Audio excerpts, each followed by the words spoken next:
kawitan at papurihan magpakailanman.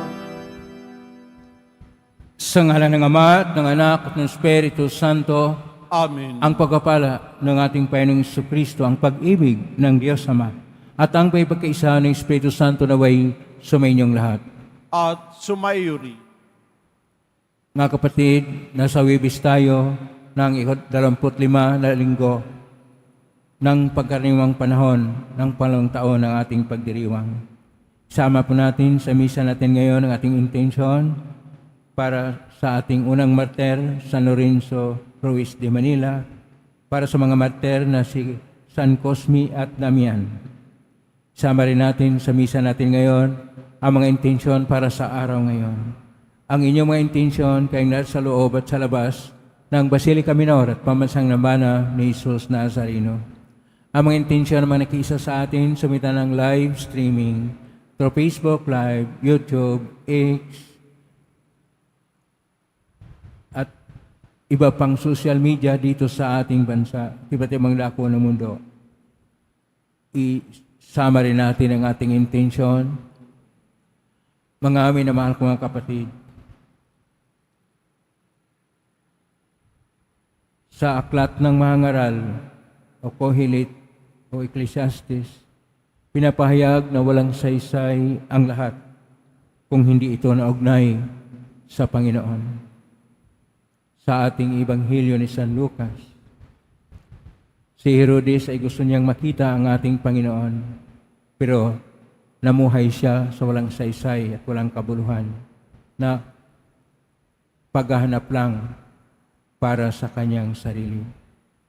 Tayo kung minsan ay nakatutok lang o dili kaya nagbibigay lang ng pansin sa mga pansariling bagay-bagay o kaya ang tungkol sa ating sarili. At dahil dito, dahil sa ating kahinaan at karapukan, tayo nagkasala. Kaya tumulog po tayo sa mga Pinoong nagpapatawad ng lubos. Sino kong tagapagpagaling sa mga nagsisisi? Panginoon, kaawaan mo kami. Panginoon, kaawaan mo kami. Dumating na tagapaganyayang mga makasalanan ay magsisi, Kristo, kaawaan mo kami. Kristo, kaawaan mo kami. Nakaluklok ka sa kanan ng Diyos Ama para ipamagitan kami. Panginoon, kaawaan mo kami. Panginoon, kaawaan mo kami. Kaawaan tayo makapangyarihang Diyos, patawarin tayo sa ating mga kasalanan, at patnubayan tayo sa buhay na walang hanggan. Amen. Manalangin tayo. Ama naming makapangyarihan, itinakda mong ang lahat ng mga utos mo ay mauwi sa pag-ibig sa iyo at sa kapwa-tao. Ipagkaloob mong sa pagtalima namin sa mga ito. Kami paginapatin mong sumapit sa buhay na walang katapusan sa pangitan ni Jesucristo kasama ng Espiritu Santo, magpa sa walang hanggan. Amen. Maupo po tayo. Pagbasa mula sa aklat ng mga ngaral. Walang kabuluhan, walang halaga ang lahat ng bagay. Magpakahirap ka man, gumawa ng gumawa ay wala ring mapapala. Patuloy ang pagpapalipat-lipat ng mga lahi, ngunit hindi nagbabago ang daigdig. Ang araw ay patuloy sa pagsikat at patuloy sa paglubog. Pabalik-balik lang sa pinanggalingan. Ang hangin ay umiihip patungong timog, papuntang hilaga, habang araw na paikot-ikot. Lahat ng tubig ay umuuwi sa dagat, ngunit di ito napupuno. Ang tubig ay bumabalik sa batis na pinagmulan upang muling umagos patungong karagatan. Ang lahat ng bagay ay nakababagot, hindi makakayang ipaliwanag. Walang sawa ang paningin ng tao, walang tigil ang kanyang pakinig. Ang naganap noon ay nangyayari ngayon. Paulit-ulit lamang ang mga pangyayari. Walang bagong pangyayari sa ibabaw ng daigdig. Ang sabi ng iba, halika kayo, ito'y bago. Ngunit naganap na yaon noong unang di pa tayo tao. Di na maaalala ang mga nauna. Ang mga nangyayari ngayon ay malilimutan din sa hinaharap. Ang salita ng Diyos. Salamat sa Diyos. Poon aming kang tahanan, noon, ngayon at kailanman. Poon aming kang tahanan, noon, ngayon, at kailanman. Yaong taong nilikha mo'y bumalik sa alabok. Sa lupa ay nagbabalik kapag iyong iniutos. Ang 1,000 mga taon ay para bang isang araw. Sa mata mo, Panginoon, isang kisap mata lamang. Isang saglit sa magdamag na ito ay dumaraan. Poon aming kang tahanan, noon, ngayon, at kailanman. Mga tao'y pumapanaw na para mong winawalis. Parang damo sa umagang tumubo sa panaginip. Parang damong tumutubo na may taglay na bulaklak. Kung gumabi nalalantat, bulaklak ay nalalagas. Poon aming kang tahanan, noon, ngayon, at kailanman. Yamang itong buhay namin maikli lang na panahon. Itanim sa isip namin upang kami ay dumunong. Hanggang kailan magtitiis na magdusa, Panginoon, kaming iyong mga lingkod na naghihirap sa ngayon? Poon aming kang tahanan, noon, ngayon, at kailanman. Kung umagay ipadamay ang wagas mong pag-ibig, at sa buong buhay namin may galak ang aming awit. Panginoon naming Diyos, kami sana'y pagpalain. Magtagumpay sana kami sa anumang aming gawin. Poon aming kang tahanan, noon, ngayon, at kailanman. Tumayo po tayo.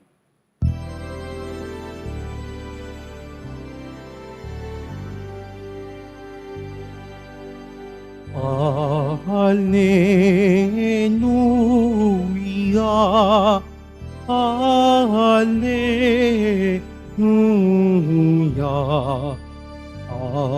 Alleluia, Alleluia.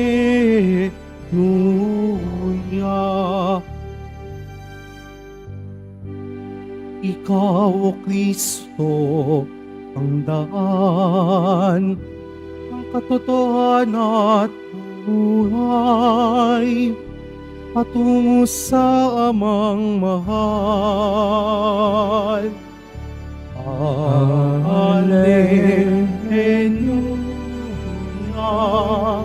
Alleluia, Alleluia, Alleluia.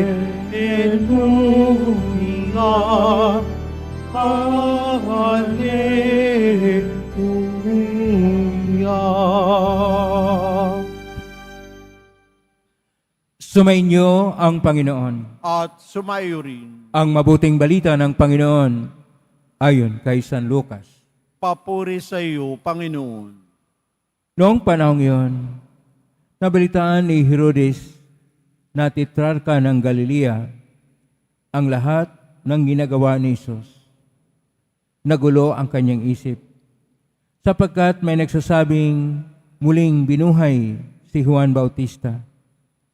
May nagsabi namang lumitaw si Elias, at may nagsasabi pang muling nabuhay ang isa sa mga propeta noong una. Kahit ang sabi ni Herodes, pinapupugutan ko si Juan.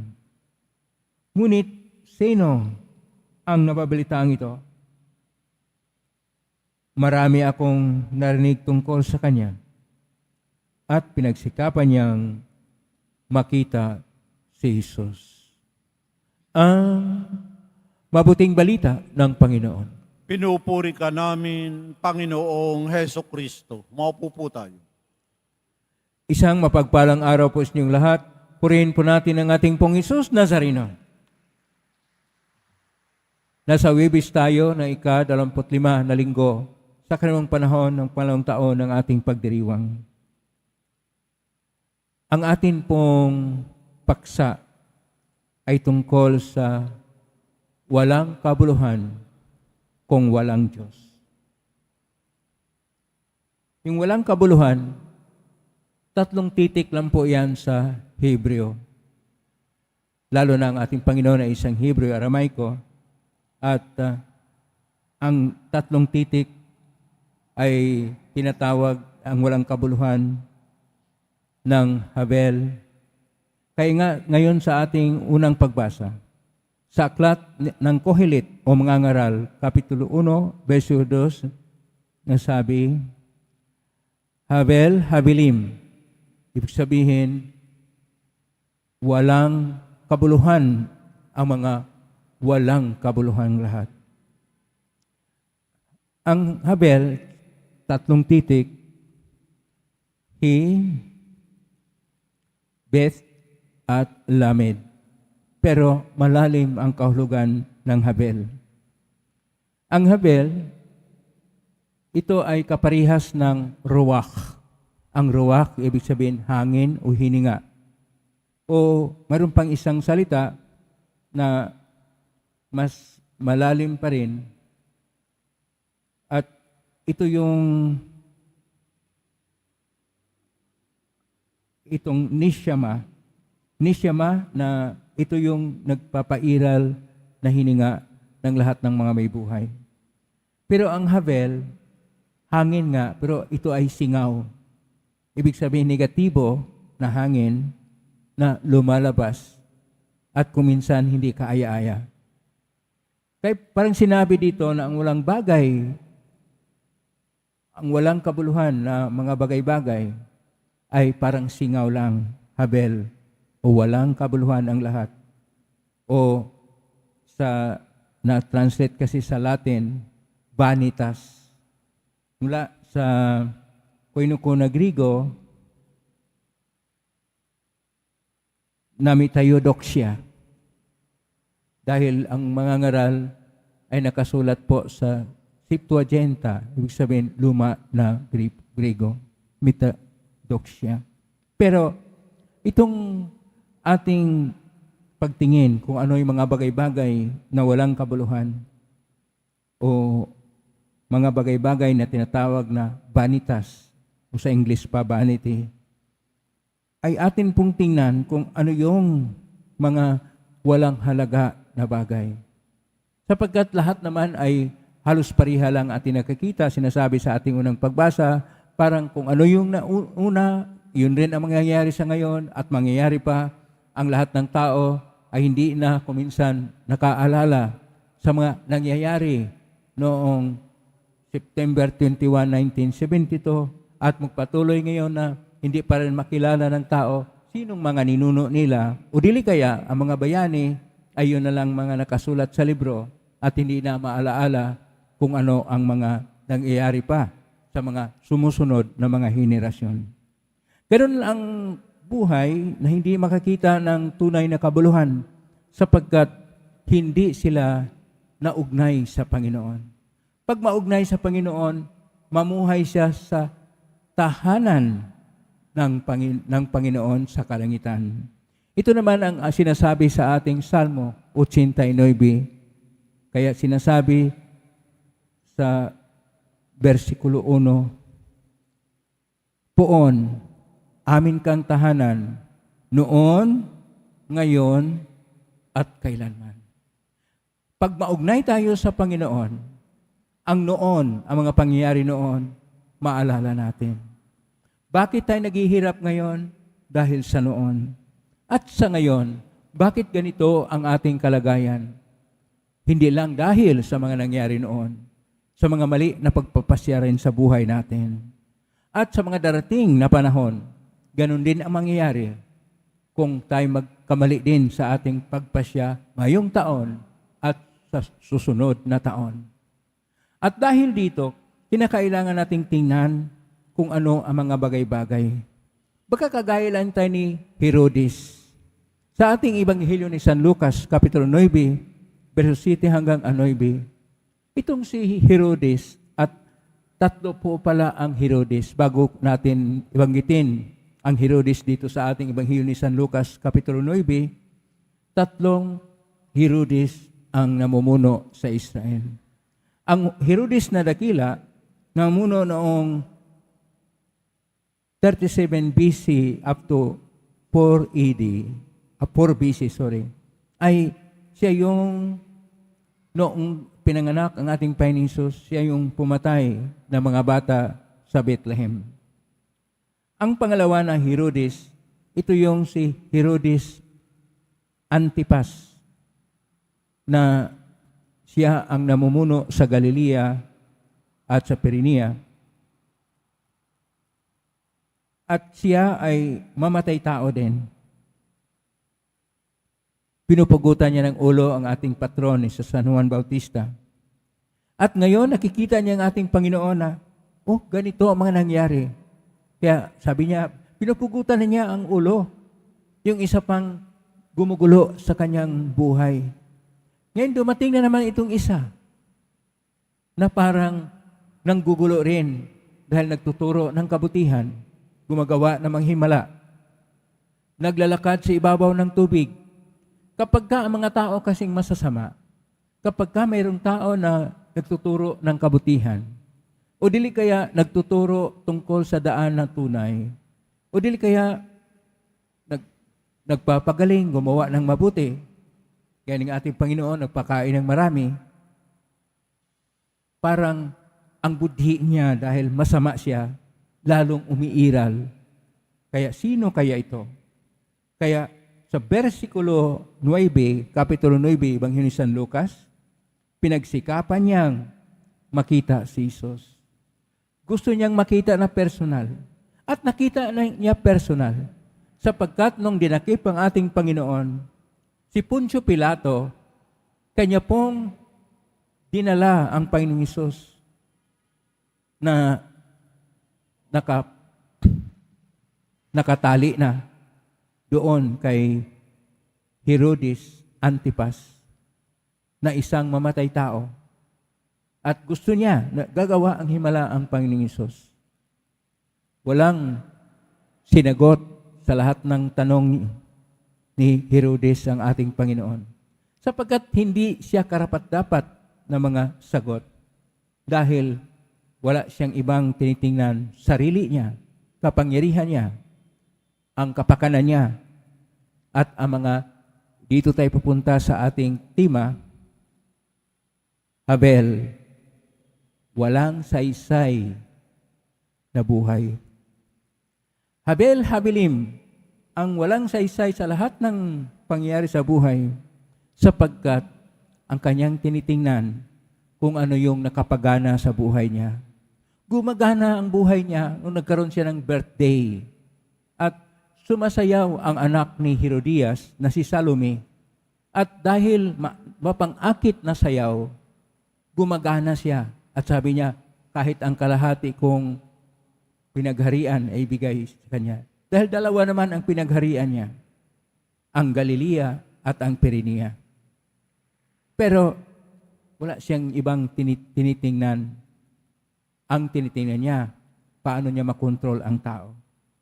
Kaya itong si Herodes Antipas ay isa sa maituring na sinasabi nga si Augustus Caesar kasi ang namumuno noon sa Roman Empire, sabi pa, mas mabuti pa ang maging aso sa bahay ni Herodes kaysa sariling anak niya.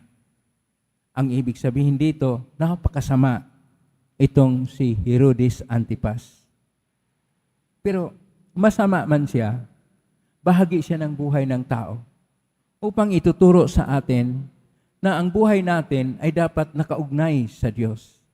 Kapag hindi nakaugnay sa Diyos, maugnay tayo sa mga nasa kapangyarihan ng mundo na walang ibang ginagawa, panggugulo lang. Panggugulo sapagkat gusto nilang ipahayag na sila yung namumuno, sila yung may control, Sila yung makapangyarihan sapagkat sila yung mga mayaman at matanyag. Kaya sa buhay natin, sa ating mga pagbasa natin ngayon, tinuturuan tayo. Sinasabi sa ating Salmo 89, yamang itong buhay namin maikli lang sa panahon. Itanim sa namin na kami dumudunong pa sa Panginoon. Maiksi lang ang buhay natin. Dumudunong tayo, ibig sabihin, maging marunong tayo na maugnay sa Panginoon. Hindi sa mga bagay-bagay dito sa mundong ibabaw, sapagkat saglit lang ang mga bagay-bagay dito o sa salitang Hebreo, Habelim. Parang singaw lang. Samantala, ang Diyos ay tahanan noon, ngayon, at magpakailanman. Samantala, ang Diyos ay eternal.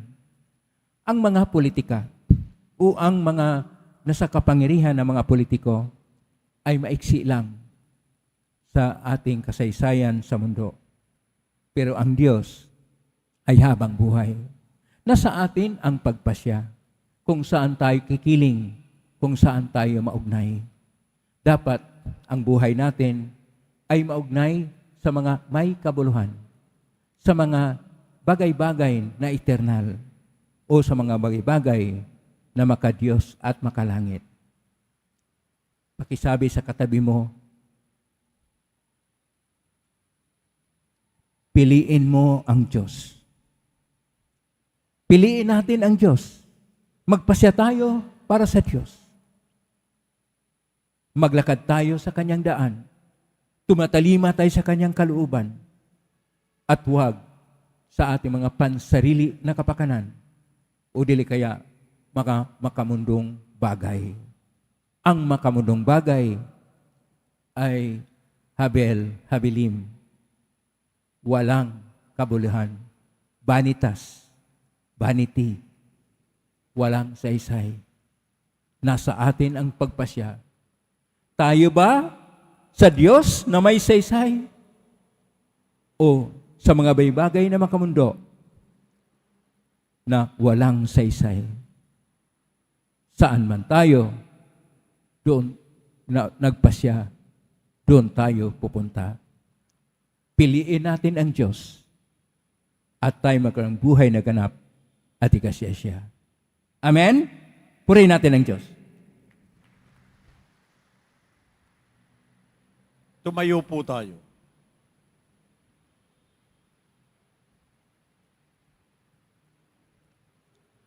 Minamahal ko mga kapatid, alam natin na napakaraming kasamaan sa mundo. Sa pamagitan ng kamatayan at muling pagkabuhay, nagapi ni Jesus ang kasamaan. Manalangin tayo sa Ama upang magwagi ang kabutihan.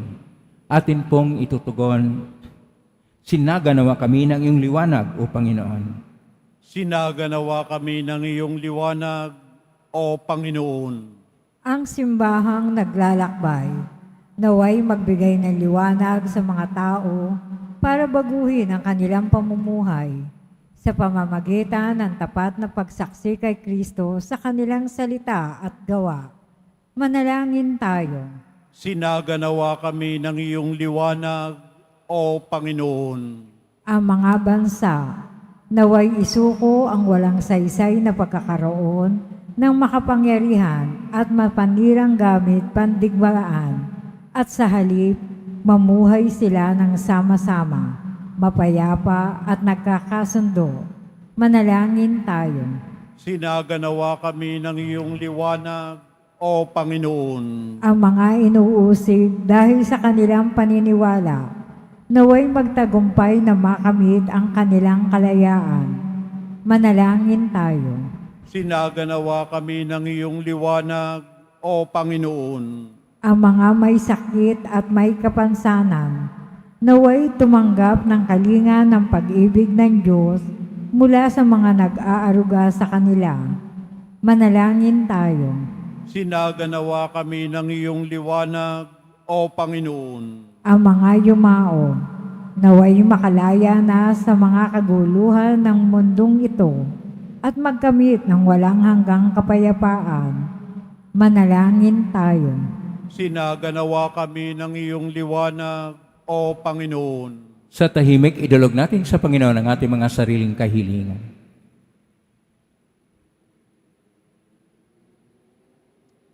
Ama naming Diyos, patuloy mo kaming hilumin sa lahat ng kasamaan at hayaan mo na ang iyong kabutihan ay patuloy na magliwanag sa amin sa kapangyarihan ni Jesucristo na aming Panginoon.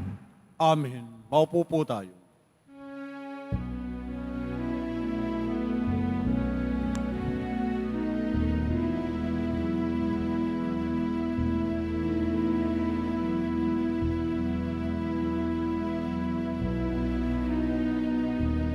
Itong tinapay at alak na mula sa'yo, muling ihahain sa kabutihan mo. Kunin at tanggapin alay sa'yo. Pasasalamat ng puso. Tumayo po tayo. Manalangin ni Abatido upang paghahain natin ay kalugdan ng Diyos amang makapangyarihan. Tanggapin nawa ng Panginoon itong paghahain sa iyong mga kamay, sa kapurihan niya at karangalan, sa ating kapakinabangan at sa buong sambayan na niyang banal. Ama naming lumikha, mawin mong kalugdan ang mga alay ng iyong sambayanan upang ipinahayag namin ng may panampalatayang matibay ay aming tanggapin sa banal na pakikinabang sa pangitan ni Jesucristo kasama ng Espiritu Santo magpa sa walang hanggan. Amen. Sumainyo ang Panginoon. At sumayo, Itaas sa Diyos sa inyong puso at diwa. itinaas na namin sa Panginoon. Pasalamatan natin ang Panginoong ating Diyos. Marapat na siya ay pasalamatan. Ama ng Kapanginoon, tunay marapat ni kay aming pasalamatan sa iyong pagdingap at kanang loob mo ay ang tayong likamot pinangasiwa sa sansinukob. Sangad mong siya iwas ng lubos, siya pinagdusa mo sa kanyang pagtalikod, sa iyong pagiliw yung pinintulot na makabalik siya sa pamagitan ni Kristo Jesus. Kay kaysa namang helsi si awit ng papuri siyong pay sa kalangitan, kami nagbubunyi sa kadakilaan. Santo, Santo, Santo, Panginoong Diyos ng mga hukbo, napupuno ang langit at lupa ng kadakilaan mo, o sana sa kaitaasan. Pinagpalang na paririto sa ngalan ng Panginoon, o sana sa kaitaasan. Lumuhod po tayo. Ama naming banal, ikaw ang bukal ng tanang kabanalan, kesmitan ng Espiritu ng banal, makalob na ito upang para sa amin maging katawan at dugo ng aming Panginoong Jesucristo. Bago niya pinagtisang ko sang loob na maging handog, hinawakan niya ang tinapay, pinasalamatan kanya, pinaghati-hati niya yon, iniabot sa kanyang malagad at sinabi, tanggapin ninyong lahat ito at kanin. Ito ang aking katawan na ihandog para sa inyo.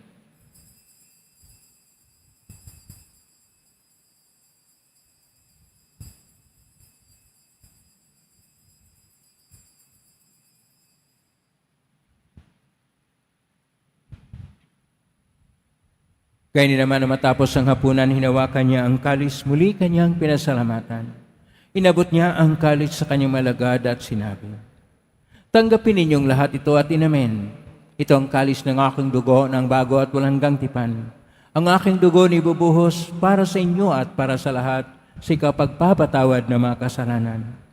Gawin niyo ito sa pag-alala sa akin.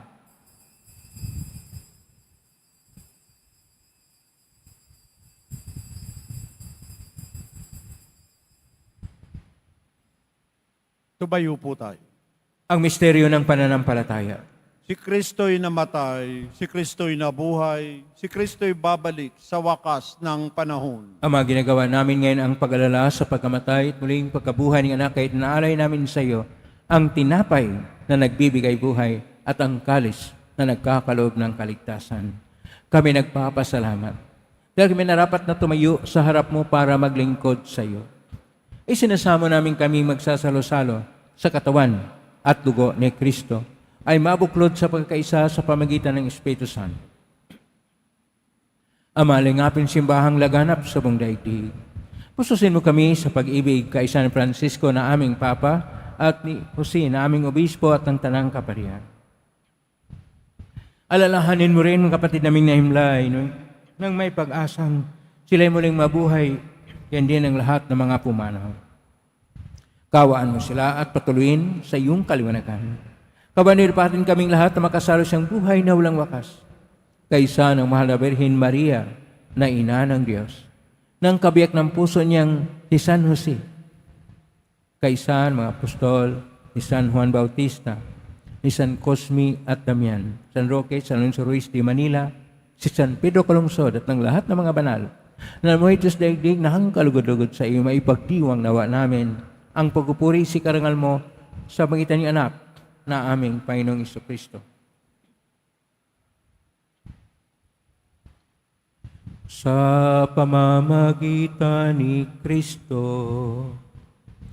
kasama niya at sa Kanya,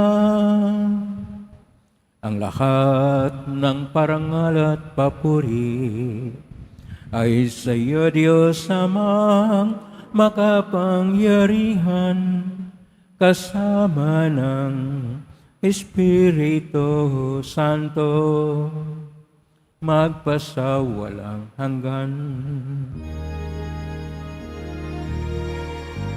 Amen. Amen.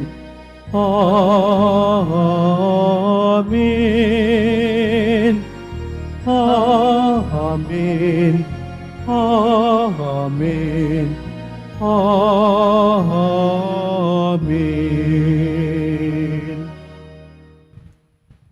Sa tagubili na magaling na utos, sa turo ni Jesus na Panginoon natin at Diyos, ipahayag natin ang lakas loob. Ama namin, sumasalangit ka, sambahin ang ngalan mo. Mapasa amin ang kaharian mo. Sundin ang loob mo dito sa lupa para ng sa langit.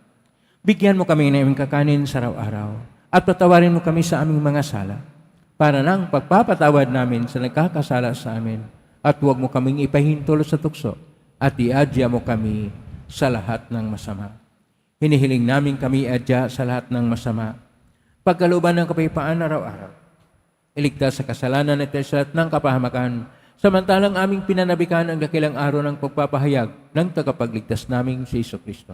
Sapagkat iyo ang kaharian at ang kapangyarihan at ang kapurihan, magpakailanman. Amen. Panginoong Jesucristo, sinabi mo si mga apostol, kapayapaan ang iniiwan ko sa inyo, ang aking kapayapaan na binibigay ko sa inyo. Tunghayan mo ang panampalataya at huwag ang aming pagkakasala. Pagkalooban mo kami ng kapayapaan at pagkakaisa ayon siyang kalooban, kasama ng Espiritu Santo magpa sa walang hanggan. Amen. Ang kapayapaan ng Panginoon ay laging sumainyo. At sumaiyuri. Magbigayin kayo ng kapayapaan sa isa't isa. Kapayapaan.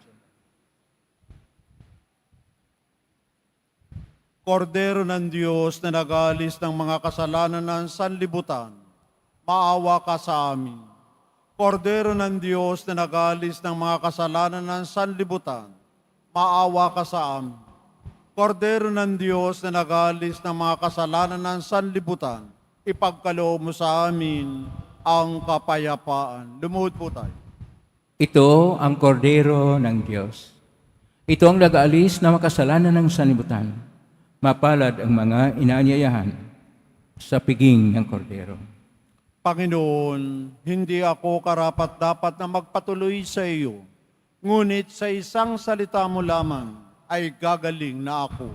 Katawan ni Kristo. Amen.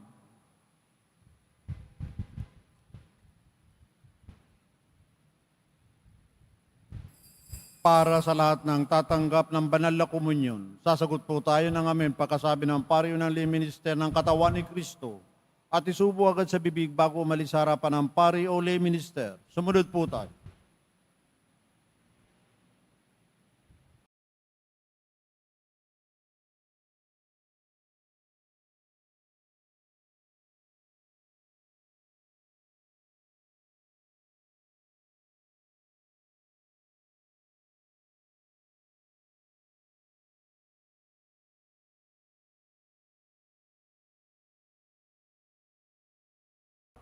Maraming salamat po sa inyong pagdalaw at pagsisimba sa Basilica Minor at Pambansang Dambana ni Jesus Nazareno. Tumayo po tayo. Manalangin tayo, Ama naming mapagmahal. Kaming pinapagsalo mo sa banal na pakikinabang ay patuloy mong kaawaan at tulungan upang ang aming tinanggap ay sinawang umiral sa pamuhay namin sa araw-araw. Bunga ng iyong pagtubos sa aming ipinagdiriwang. Sa pangitan ni Kristo kasama ng Espiritu Santo, magpasa walang hanggan. Amen. Maraming salamat po sa inyong pagdalaw sa tahanan ng ating pong Jesus Nazareno. Kay mga narito, kay mga naugnay sa iba't ibang social media platform na cross-posting sa iba't ibang paraan na inyong panalangin ay dinggin ng pong Jesus Nazareno. Salamat sa lahat. Nagbigay ng tulong at donasyon sa Quiapo Church upang magkatulong ang Quiapo Church sa kapwa natin mahirap at nangailangan. Salamat po sa inyong tulong. Pagpalain kayo ng Panginoon Diyos. Salamat sa lahat ng mga naglilingkod ngayon. Pagpalain ka lagi ng pong Jesus Nazareno. Naway, palakpakan po natin ang lahat ng mga naglilingkod, lahat ng mga narito, lahat ng naugnay sa atin, lahat ng tumutulong sa atin. Naway ang Panginoon Diyos ay magpapala sa inyo ng mga biyayang siksik, liglig at nag-uumapaw. Tayo ay tinatawag na magkaroon ng kabuluhan sa buhay sa pag-ugnay nating malaliman sa ating Panginoong Diyos. Ngayon na ang pusbas, mangyari po lamang itaas bagya, mga ibagay na pusbasan. Sumainyo ang Panginoon. At sumayuri. Mahal na pong Isus Nazareno. Inihag po sa krus ang walang malayo na pag-ibig ng Diyos sa sangkatauhan. Pakinggan mong kilingan ng kanan, nagsusumamo sa iyo, makamtanawan nila ang iyong katugunan at tanggapin ng kasagutan mitang na loob na tinatanaw. Basbasan di po ninyo ang mga dalam imahin dasalan at mga bagay-bagay. Basbasan ang mga karamdaman. Sa pagitan ng basin ito na maalala ng pangako sa binyag na ikaw ang ibigin at paglalingkuran bilang Panginoon magpa sa walang hanggan. Amen. Pagpalain ka ng makapangyarihang Diyos, Ama at Anak at Espiritu Santo. Amen. Umayking taglay ng paan pag-ibig at pag-asa ng pong Isus Nazareno. Salamat sa Diyos.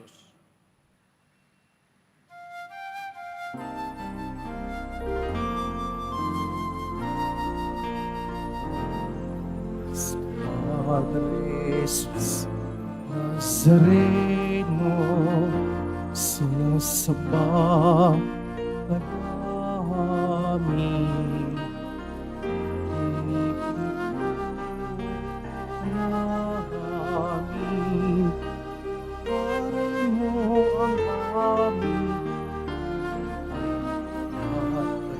pagkakasan. Padre Jesus